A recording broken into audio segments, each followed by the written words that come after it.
Carl? Tom? Do you want to sing your episode 2 song? Episode 2. It's the one that comes after episode 1. And just before episode 3 with Karl Morgan and me. Roll the titles.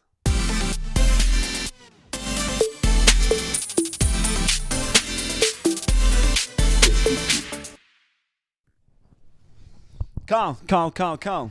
Yes, mate. Welcome to episode 2. Thanks. Have you had a nice week? I've had a great week, thank Have you. you? What have you been up to? I don't care because I'd like to say thank you to the people who are the patrons of this show. Wow. We can't do the show without patrons. Well, we can, but... Well, they can, but yeah. It's not as fun. It's not as fun. It's much, much more difficult. Yeah. If you are a patron, thank you so much for being a patron. And if you're not, for $29.99, you get yourself... A mug. You get yourself...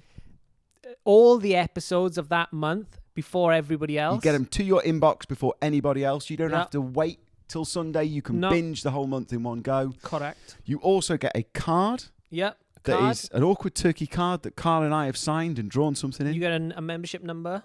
Membership number. Yeah. For the very important podcasters. Yeah. And you also get a video from Carl and I. Or just you. Well, it's going to have to be the both of us, Carl. Well. It's going to have to be the... Does it? Both of us for it to... Does it? For it to work, yeah. It's gonna... Well... What? And you get a message from Tom. Explaining and apologising why Carl isn't here. Isn't there. So thank you very much to our patrons. You really, really do help making this podcast much easier. And to everyone who's thinking about being a patron, just do it. It's great. Just you get loads of great goodies. And you get to watch... Nike were right all along. Just do it. And you get to listen to the show before anybody else. Yeah. So that's pretty cool. And you support and help us because it's free to listen, but it's not free to make. Yeah. So you're helping us. You're supporting us and helping us. So we appreciate you. Thank you. Let's move on. Episode number 2. Episode 2. Before we go any further, I'm going to give a big shout out because I read the comments from last week, and I'm going to give the first shout out. Okay. The first shout out goes to Melissa, who's always first in the comment section. Brilliant. Thanks, Melissa. Presumably, she's a patron.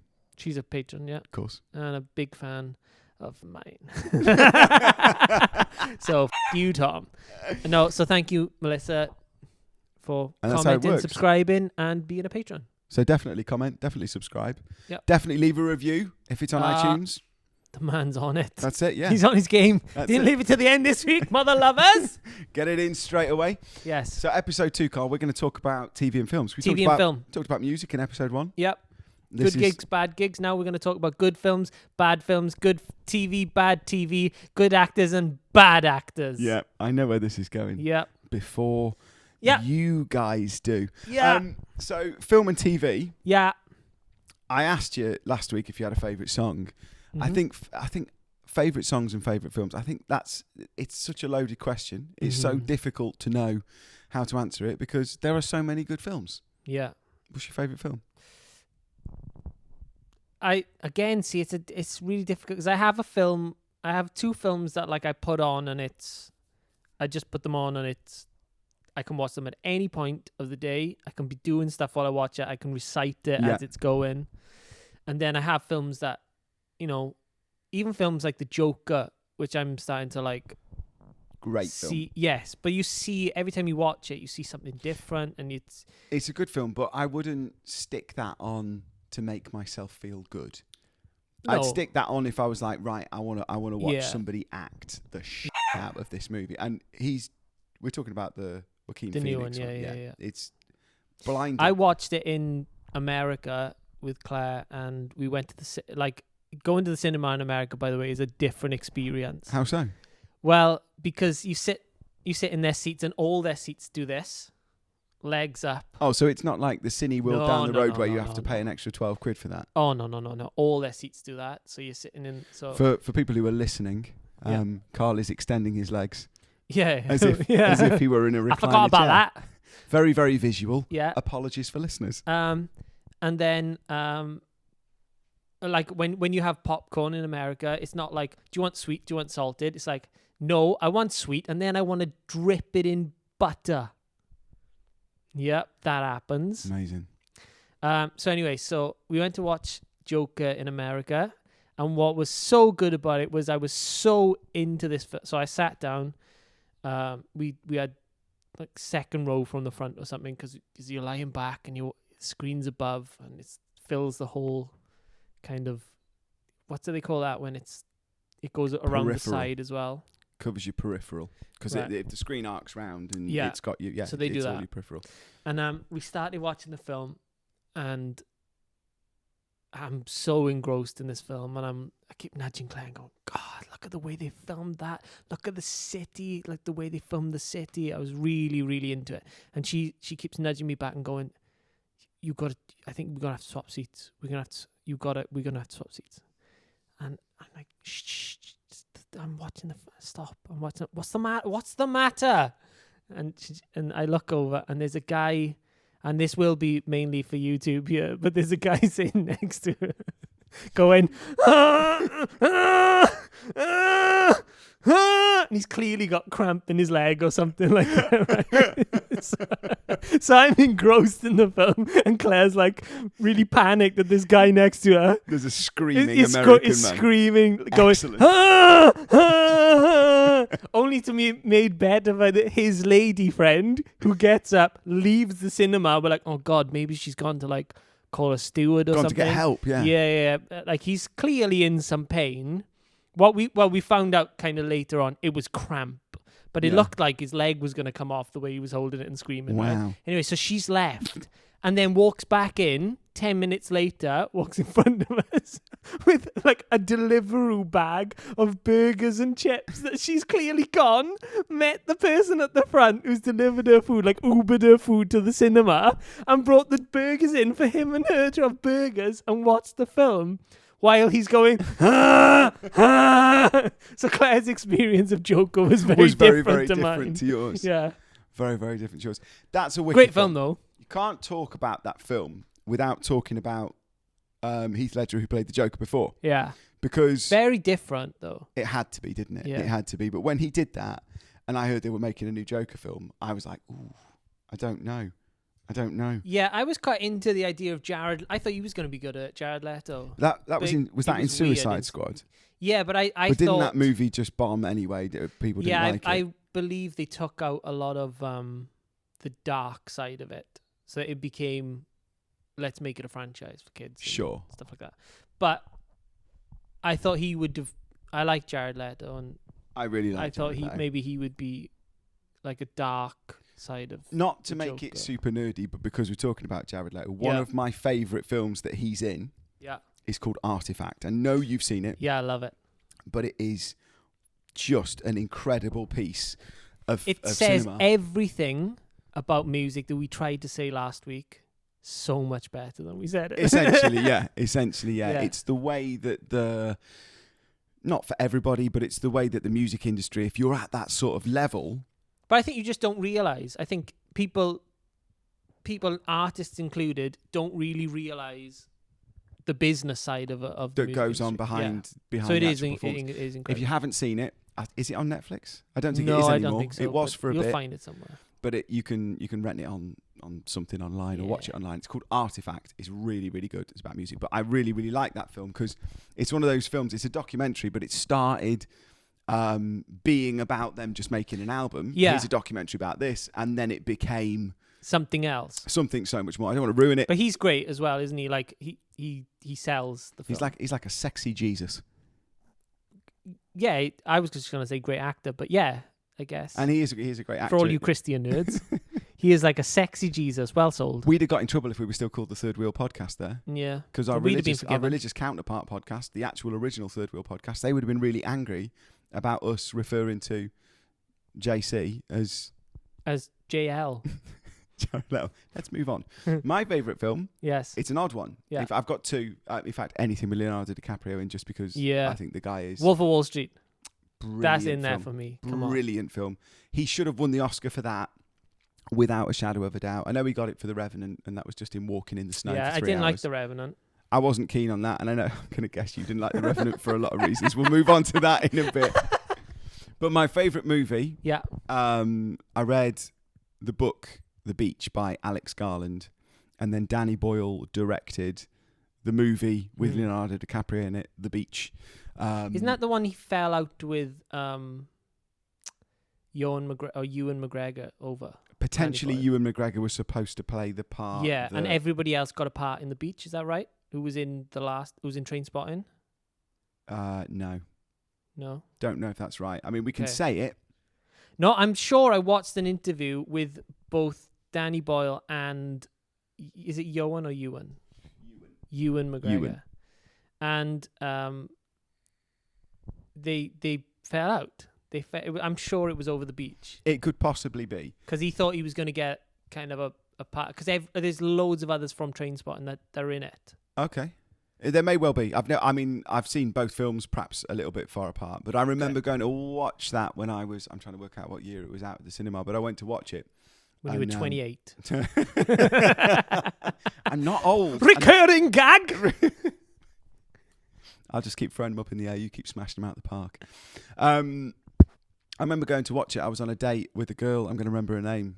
I bought her a vanilla. Cindy. Fine. I was on a date with Cindy, and I bought her a vanilla milkshake. Oh, and lovely. we went and watched The Beach. And Bland, I remember... but like her. And I remember her trying to, give me a snog Oh. while the film was on. I was a teenager. And she's trying to give me a snog. And I was so engrossed in the movie that I was like, shut up and drink your milkshake. You horrible. I did. I said, shut up and drink your milkshake. But I was so engrossed in it that I went back and watched it on my own another 4 or 5 times. She didn't have old chatterbox Cindy next to you.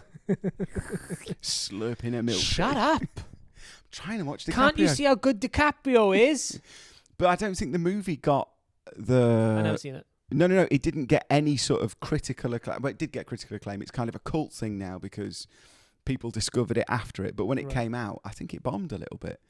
But I just remember watching him as an actor and going, he's amazing. Oh my God, this is... and it wasn't like now where you can stream stuff or you can download it illegally. The only place to see that was at the cinema. And I wanted to learn how to do what he was doing on screen. And the only way to do that was to keep going and watching it on my own. So like a little weirdo, I just went on my own.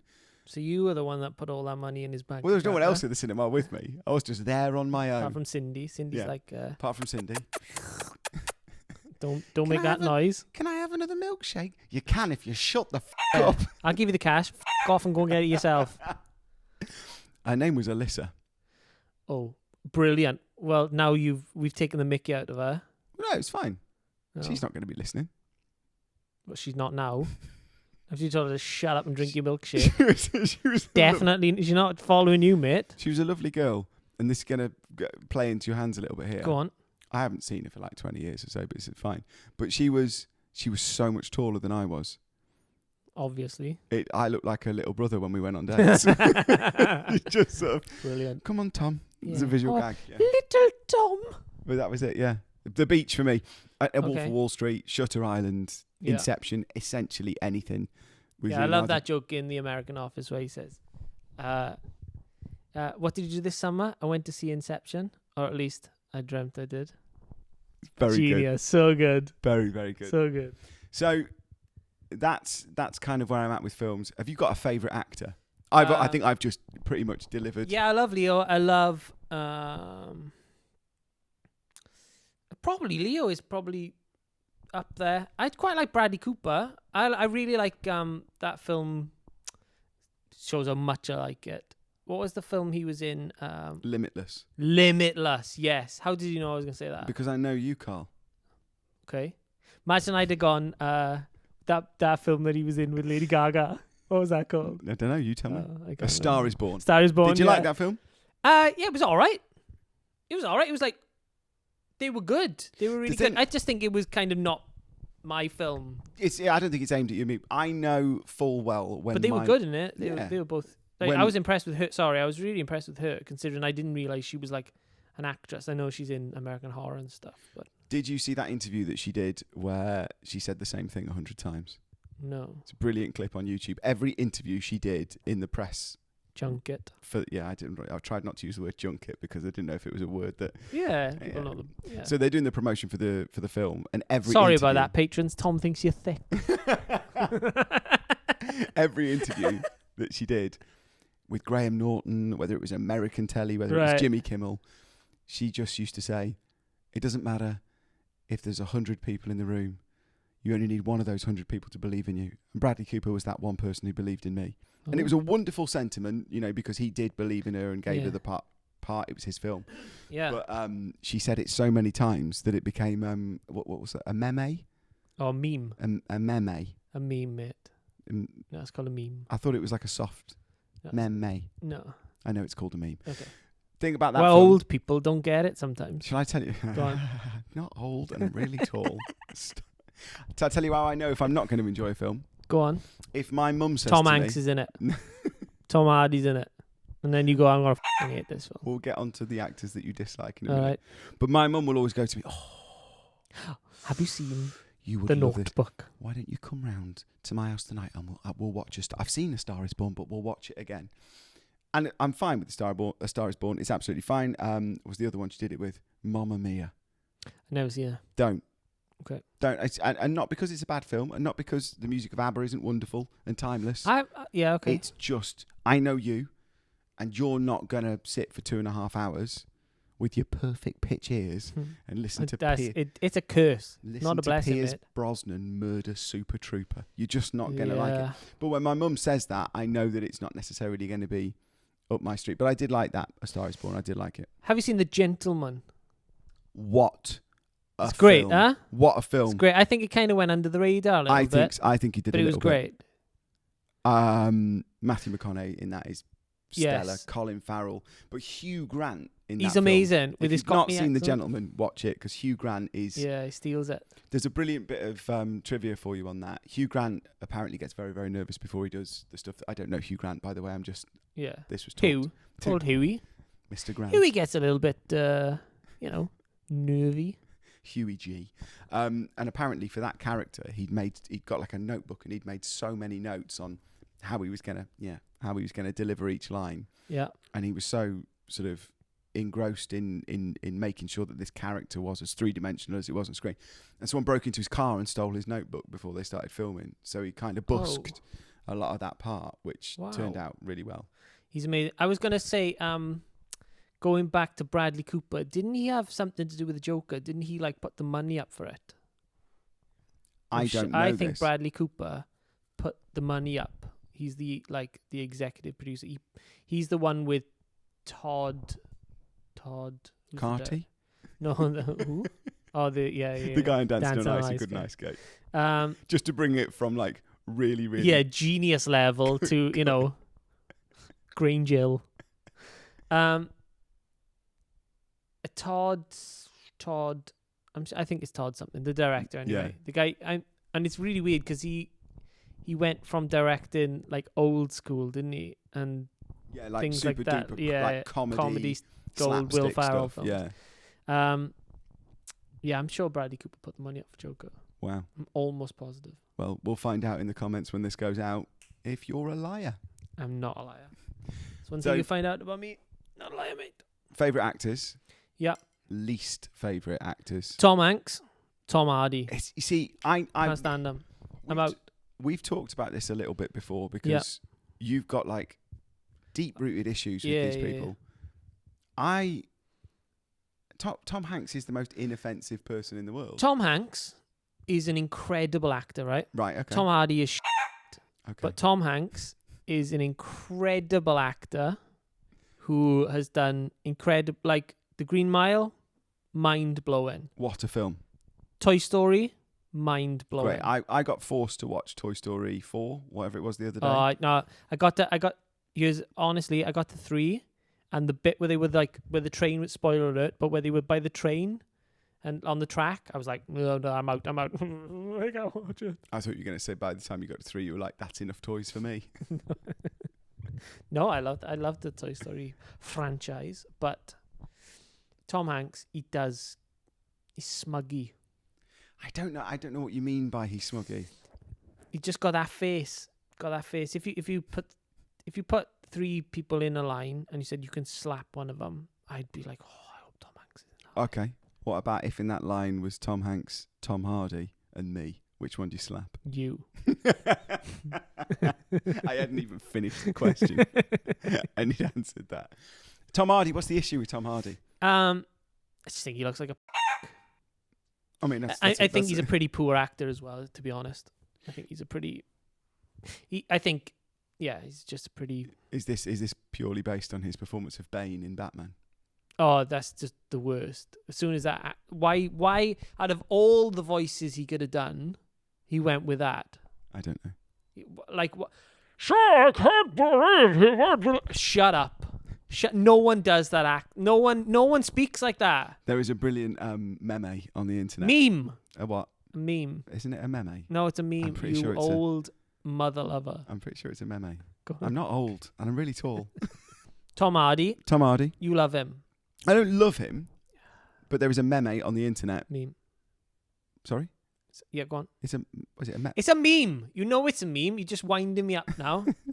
There's a You're meme. just pulling those f***ing Tom Hardy strings, aren't you? There's a meme on the internet of him, and he's pulling that face that he always pulls. You know, he's sort of... Smuggy. Yeah. Yeah. And someone's doing written, smugginess. Tom Hardy always looks like he's put his phone on charge in a pub, and it's over the other side of the room, and he's just checking you're not going through his phone. He's got that constant sort of look the whole time, and I agree with that. But I don't mind him. He doesn't offend me in any way. He does. He offends me, and then he does these things like, "Oh, I'm gonna read children's books for CB." Why? Why are you reading children's books for kids? Probably because he's bored. Good on him. No, but why? Like, shut up. You don't see Tom Hanks doing that, and I can't stand him. He doesn't read kids' books. He is just as films for kids. Yeah. No, Tom Hardy, jog on. I really hope one day you get to meet him. And Yeah, me too, so I can tell him to f*** off. Moving on. Yeah. Don't I'm really upset now. About Tom Hardy? Just in general. Just because I've made you talk about it You've again. really upset me. We've dragged it up, drudged it up. It's fresh now. Yeah. And Mrs. loves him as well. That might have something to do with it. I think that definitely will. Yeah. That definitely will. I hate watching a film with a girl that you're going out with. I know you're married, but if you're watching a film with a girl you're going out with... I have girlfriends as well. And she knows about those. And they go, oh, isn't he good looking? It's like, I can appreciate a good looking bloke. Right. David Beckham. Right. God, he's a good looking guy. Right. But you don't really want the girl you're going out with to go, like him. I like it when Claire turns around and she's like, God, look at his six pack and his thing, and then I'm sitting there like, I know, this is crazy. Eating a packet of crisps and a packet of hobnobs or something. Hobnobs, chocolate or not? Oh, I love chocolate. Chocolate on hobnobs. Oh, I don't know. I don't eat hobnobs. I don't even know why I use that as an example. They're brilliant, mate. Are they? Yeah, it's like an oaty biscuit with chocolate underneath it. The two things together. Is it like a digestive? Kind of, but a little bit more. I like digestives. Best chocolate bar? This is a controversial one. Go on. Yorkie raisin. I don't think I've ever had a Yorkie raisin. Really good. It's a really random one, though. Yeah, Yorkie raisin. It's like an old man's... I'm not old and I'm really tall. Stop it. Everyone I meet now is going to go, you're really tall. It is like an old man's chocolate bar, though. What's your favourite chocolate bar? A Yorkie raisin. Do you know what I really liked about Yorkies? What? Was they had that advertising campaign that ran for like 15 years where they're like, oh, Yorkie, it's not for girls. And then they realised that we were going into a period of time and a period of history where you can't say something's for one gender and not for another. Okay. And they very quickly deleted anything that had ever happened. Yeah, I don't remember that. McCoy's used to be man crisps, didn't they? They used to call themselves man crisps. Yes. And they can't do that anymore. Can I talk about that? Yeah. I have. Yeah, you can say whatever you want, mate. It's our podcast. You can say Tom Hardy if you want. I don't care. Well, I believe we have. Say it. I don't know if I want to say it. You're such a... What I worry about is one day being you know, a little bit of a famous actor or famous musician, whatever comes first. Yeah. What, and Tom Hardy? No, just I'm doing something if one Tom day. Hardy sat in the room with you and went, Oi, Tom. Presumably he'd call you that. He'd probably call me or something. Yeah. And he went, come here. Would you be like, Tom Hardy, Tom Hardy's got... No. I'm not bothered about Tom Hardy getting angry. You want me to say Tom Hardy? Yes. That's what you want. You've said it now. But taken out of context, what I don't want is one day to be doing something and for a clip to be pulled out of all context and it just have me sat in my lounge going like on Graham Norton or something. Sorry? Like if you're on Graham Norton and he says, "Oh, Tom, you guys have virtually met before," and he plays this clip. And he plays that clip, yeah. I'd love that. Would you? Yeah, I'd love it. I'd love it for the little child in me would be going, "Oh, here we go, boys. Here we go." Because like we've learned already, I like a bit of mischief. Definitely. Yeah. Another similarity between you and I, because you've done some TV. Yeah, I did do a bit of TV. Yeah. Did a bit of TV, did you? Yeah, I don't talk about it very much. Did you? Did the old Bunsen burner. Was it the only TV job you did? No, I did Holby for a bit, and I did Teachers. Teachers, it was one of my favourites. Yeah. I've got the box set, and when you told me that, I was like, I'm going to get that box set out and watch Signed. it. Oh, no? No. No, what was really funny, though, was... Were you one of the kids in Teachers? Yeah. You must have been, because it was ages ago. But the guy... Andrew Lincoln? Yeah, he went on to... I saw him in the Groucho Club just before lockdown, so like February time. Because he's doing that... he does The Walking Dead. The Walking Dead, yeah. And I was with Pete, and we went to the Groucho. I was playing a show in the Groucho. And it's because it's like a members club, and you have to leave your phone. You're like, no photos, none. It's like that kind of place. And... he's a big deal. He's a real big deal. He was a massive deal before he went and did The Walking Dead. He'd done films like Love Actually. Yeah, that's right, I really, really rate him as an actor. I really loved him in Teachers. Right. Loved him in Teachers. And I watched the first, I think, 4 or 5 series of The Walking Dead, and he's ace in that. His American accent got better as he went on. Yeah. Like when he moved over there. It started, and it was like, oh, okay, mate. Gotta kill those zombies. American. But it got really, really good. He's great. I'm not taking the piss. He's great. I like Andrew. So you met him in the Groucho Club, which is this exclusive members club. Yeah, I'm a member. Yeah.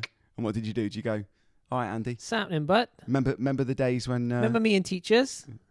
Did you say it to him? No, because he wouldn't remember me, and I would look like an absolute clown. Although, when I played that gig, Donald Sutherland was there. Kiefer's dad, because... Weirdly, because Kiefer was playing 4 doors down in some venue a couple of doors down from the Groucho, and his dad had decided, I'm not going to his gig, I'm just going to watch the acoustic gig that's in the Groucho because it's more private. There you go. So he was at the gig. There's a TV series called Lucifer with a British actor called Tom Ellis in it. Right. And it's on Amazon. It's great. I think Tom Ellis he may have potentially done... Oh, that was it. He was in Miranda. He was the love interest in Miranda. Okay. I've not seen Miranda, but he was in that, and then he's gone across and he's just made it massive in the States.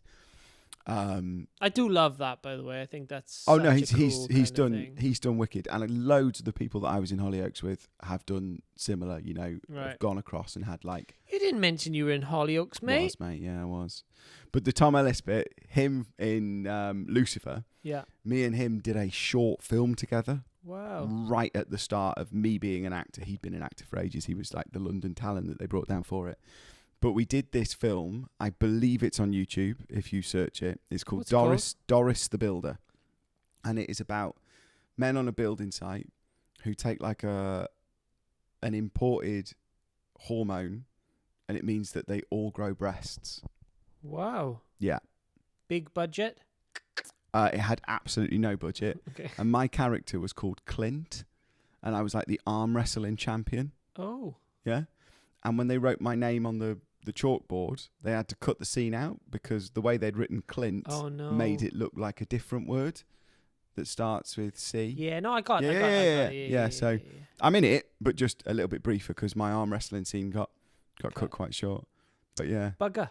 That was it. And then I do worry for actors when I can only describe it a bit like when you write a song and you get the call from the publisher or whoever, and they say your song's going to be used for blah blah blah. Yeah.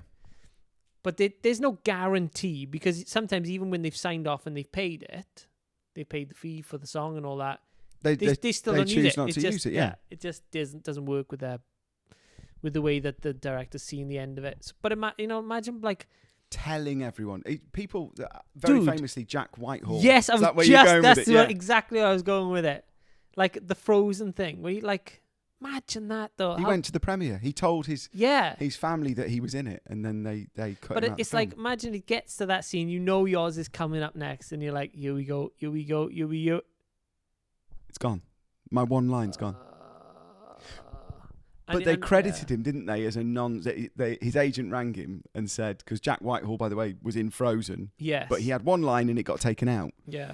And his agent rang him and said, "No, don't worry. You're still in the film. We're still, they've still going to get paid paid him and everything. Yeah, still getting your money, but your role has been reduced to a non-speaking role. And it's an animated film.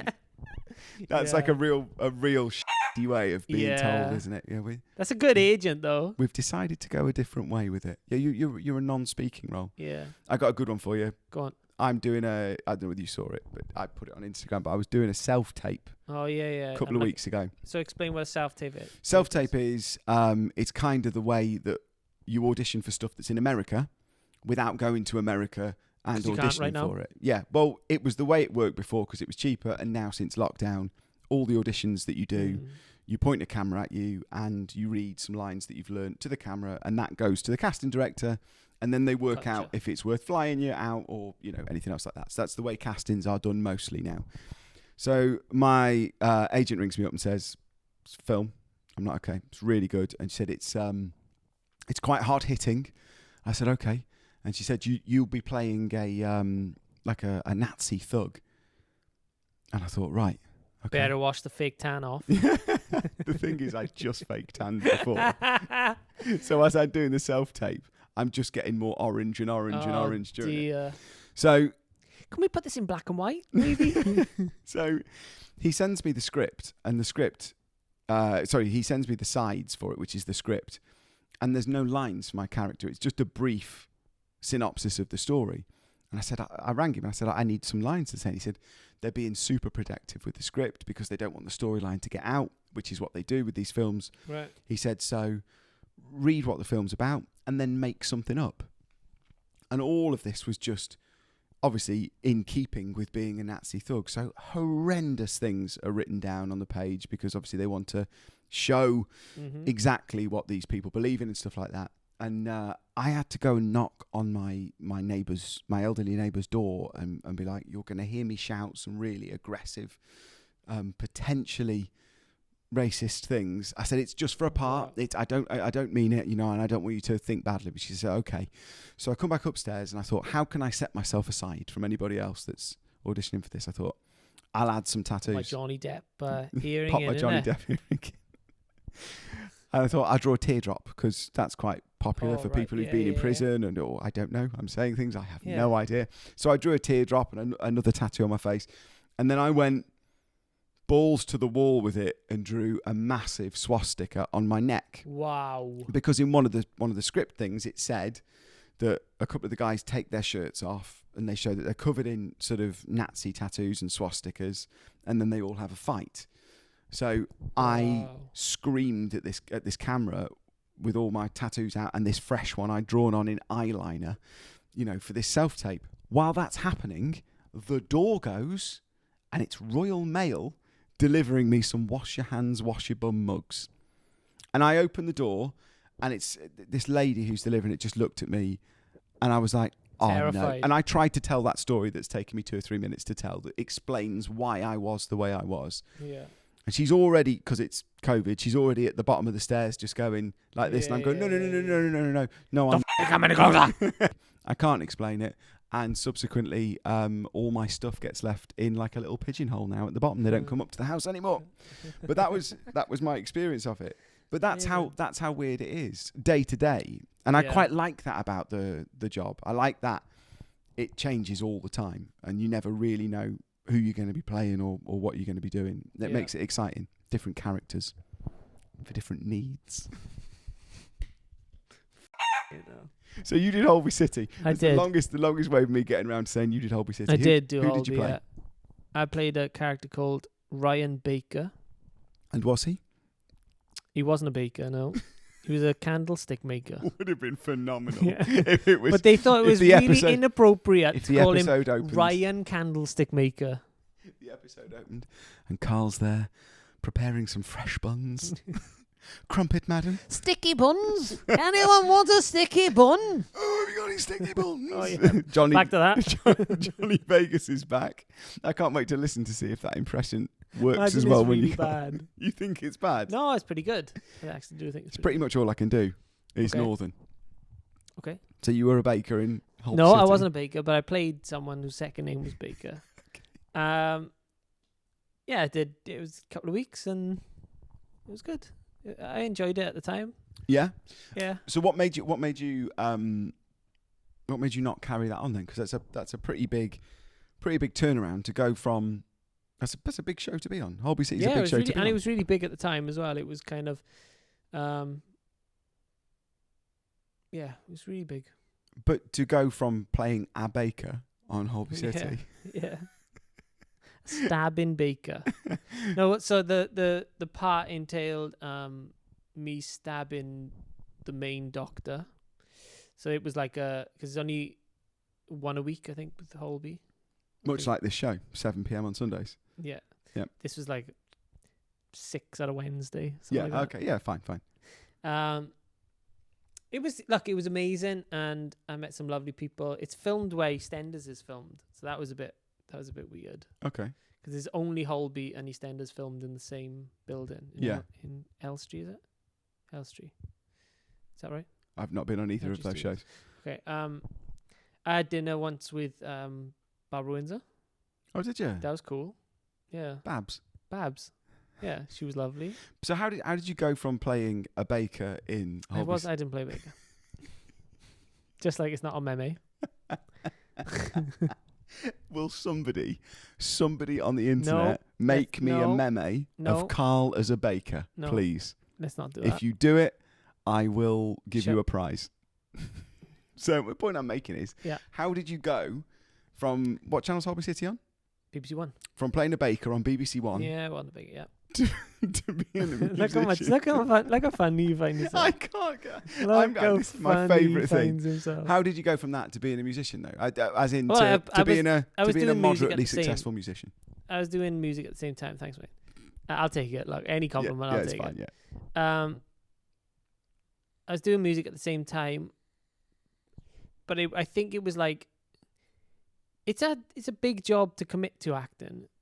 You know, it's not many people not many people straddle the horse and they do a bit of music and a bit of acting unless you get to a point where you're very successful. I agree with you, like Jared Leto, who wants to act. I agree with you because it has to be one or the other. Yeah. When you've got a finite amount of time. And I just think I just enjoyed singing and writing songs more. So that was just more my thing. So would you go back to acting then? Would if the I think I probably would now because I haven't done it for so long that I kind of miss it a bit. I miss the. I think also I'd be better at it now because I think my head is a bit more. You know, I finished when I was 18, 19, 20, something like that. Yeah. I think I did Holby when I was 19. I also think as well I don't know whether you think about it as in depth as I do, but I think to be a good actor, you need to have been through some shit. You need to have something to be able to draw on. You need to have had your heart broken a couple of times. You need to have gone through some tough stuff with your family or anything like that. Just to be able to do it. I think when you're so young, it's like writing songs. Writing songs is exactly the same. Yeah. But it's just I found it was like all the time committed to acting, no time for music, and I think I enjoyed music more. Yeah. Which is, and also the idea that when you turn up to an audition, like every actor, you go for 20 auditions and you might get one of them. I think the odds of that have changed, and they're even worse more, now. Right? Yeah, there's a lot of people. And that I want used to kind of get, you know, I'd work really hard for it and get kind of despondent when I didn't get something that I thought, I'm in a really good chance of getting it. Coincidentally, it turned out exactly the same with music. Really? Well, yeah. I mean, you know, the other day we nearly had a TV ad that would have been 6 months on TV, and it was kind of like, you got it. This is gonna happen, and it didn't. And then the rug gets ripped. Yeah, I've stopped telling people. The only reason I put anything up online about that audition that I did for the film, because it came with a good story, right? is because it had a good story with it. But the rule of thumb is content. But the rule of thumb is I don't talk about it. I do. I do those self tapes. And it's only ever if I get to the point where I'm like, I think this might happen, and I get excited about it, that I want to talk about it to people, because so often I've had like a record deal in front of me. I've signed the piece of paper, and then they've gone, we're going to go a different way. Yeah. Can we give your songs to Matt Cardle or whatever it is? And you go, no.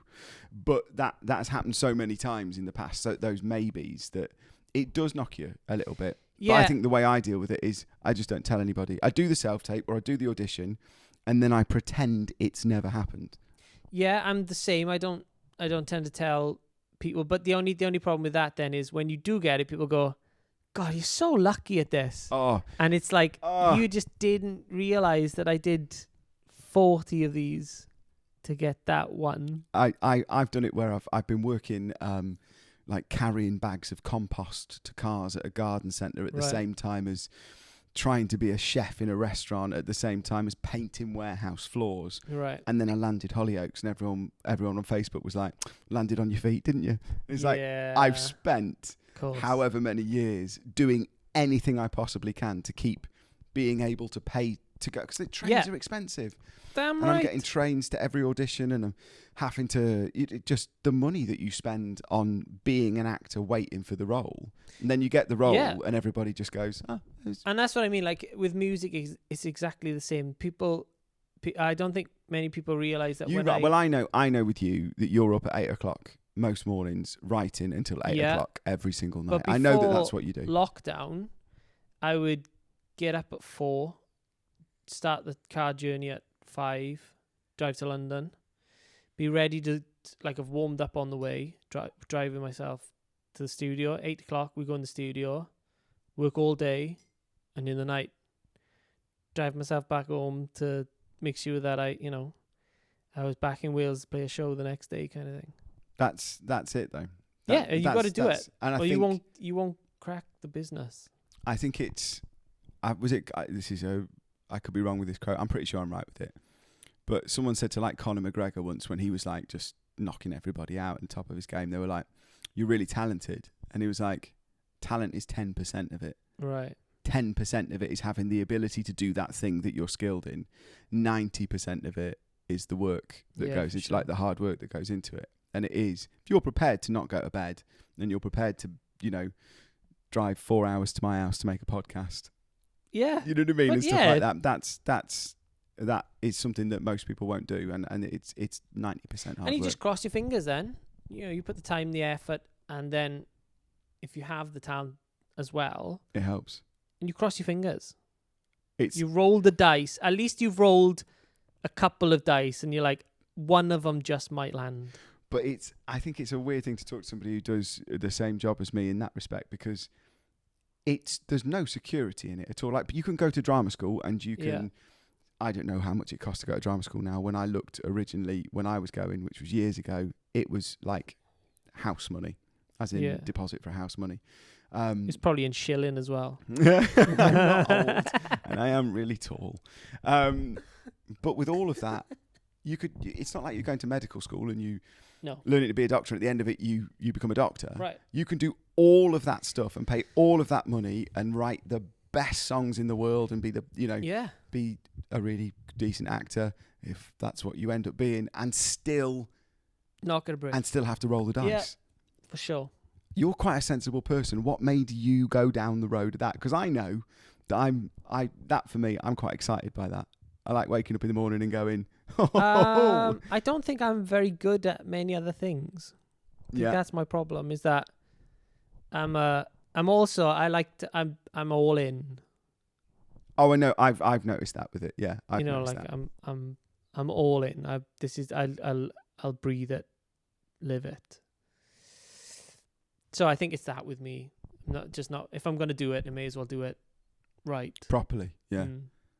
And I think I got to 80 and I was screwed. It was like, this is all I've known. This is all I've ever done. That's the thing that makes you think about it, I think, with lockdown a little bit as well, or with the coronavirus, or 2020 in general, is what we do or what we did for a living before this, it not being a part of what goes on in the world anymore. That's weird, because it's one thing to go, and I've always said you can graft your way out of a lot of holes. I think if you're not too proud and that like the chips are down or everything's difficult, you can go and gig places you wouldn't necessarily gig, or you can put yourself out 6 nights a week if the work's available there, and just graft and make it work. And this is my first experience of being in a period of time where you actually can't. You really can't. You know what I mean? Well, you can now, but before kind of, yeah, within certain rules. Yeah. But before it was like 6 months of no, you can't sing. No, you can't go and do that gig. And it's like, I'm only good at a couple of things. And there's no one's hiring me to be an actor in lockdown, and no one's hiring me to be a singer in lockdown. So yeah, I mean, having said that, lockdown has made me write more songs. It's made me learn more production, like seriously, learn how to. How's the baking coming on though in lockdown? Very well. Shoe buns and everything. No, but listen, I think stuff like that. Not to finish this podcast on a. Because we're quite a serious note, but I think it's a good thing. I think certain things happen, not necessarily for a reason, but certain things happen for the right reasons. Yeah. And like you, I got to work on a lot of stuff that I was really, really passionate about. Putting that show together, it's a pain in the arse, but I absolutely loved it. Yeah. And it's the first time I've done something like that. And it brought joy to people.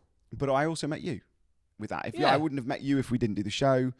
And I wouldn't have done the show if we weren't in lockdown, and we wouldn't be doing the podcast if that wasn't a thing. Yeah. So you're welcome. That's all.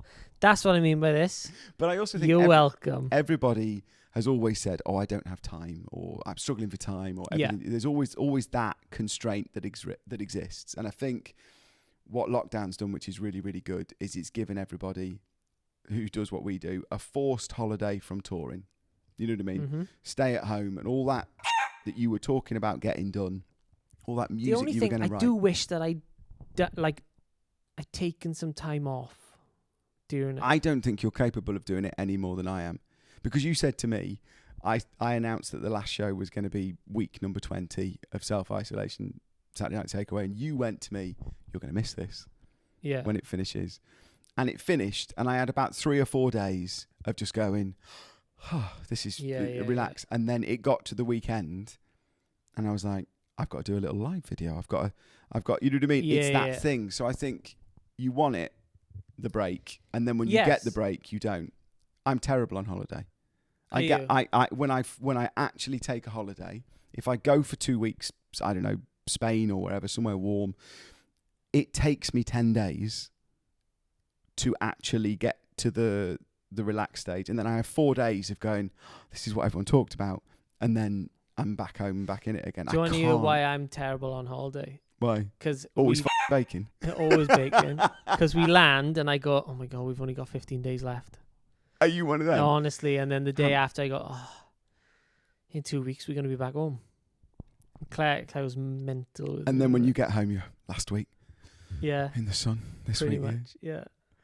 That's a terrible way to live. I know. It's a terrible way to live. And on that note, we should probably call it a night. Thank you so much for tuning in and listening or watching episode number 2 of the Awkward Turkey podcast. If you are listening to this on iTunes, please pop us a review. That is how we get up onto the first page of podcasts, and that's how people discover the show. If you're watching it on YouTube, like, subscribe, and leave a comment. What is this week's comment going to be? This week's comment should be, because we'll pick one of our favourite comments and shout out them next week. Anybody who can put together something that involves Carl being a baker. Brilliant. As a comment, whether it's a meme, whether it's a comment, GIF, whether it's a but GIF. you call them a GIF, don't you? A GIF. You're one of those. Yeah. Brilliant. A GIF or a meme of Carl as a baker, and I will be one very, very happy boy. Thank you once again for watching. And also, if you are not a patron, you can be a patron at the link that's at the bottom here. You get loads of good stuff, and you also get all the podcasts before anybody else does. We will see you next week for week number 3, 7 o'clock, Sunday night. How about that? Fly in, mates. Fly in. It is. We've got some good numbers, Carl. Bye. Bye.